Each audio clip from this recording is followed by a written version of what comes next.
Напумпани цени на станови, квадратот скапо се плаќа. Многумина и понатаму живеат со своите родители по 3 генерации, под еден покрив во иста куќа.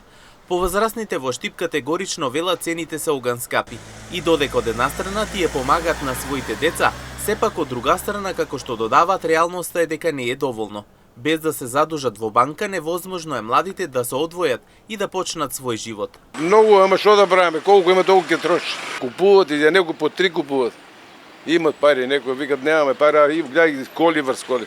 Кој што има пари за него не е скапо, кој што нема за него е скапо. Имат пари некои, повечко луѓе немат, ама има и. Дај тоа странство што доаѓаат купуваат и. Продава некаде 1200, 1400, колку да. Да. Можат ли младите да си купат? Може. Ако штеат. Ако штеат пари, ако играат комар, нема заврши. Скапи се. Гради до 300 евро. Много е. Младите кои ќе си купат? Не знам. Но не си знаат. Кредити за главата децата и... Граѓаните додаваат не е лесно да се извади кредит, бидејќи по зимањето доаѓа враќањето. Едногласни дека нема друг излез. Па вадат како не. Изваде кредит? Да, ваде кредит, плаќа стан. Повечко побегаат младите грешно.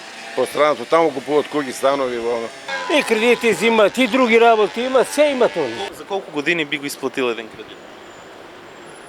Па да го врнеш? За 15 години. Да вземеш и да купиш стан. А младите сега купуват? Купуват кој има пари. Кој нема пари, што ги купува. Според граѓаните, цените на становите порано биле достапни, а сопствениот дом можел да се обезбеди без толку големи трошоци. Сега, како што велат, младите се принудени да земаат кредити, што ги обврзуваат на децении, само да имаат покрив над главата. Едногласни во нашите разговори дека тоа е и една од пречките за да се избегне стапувањето во брак.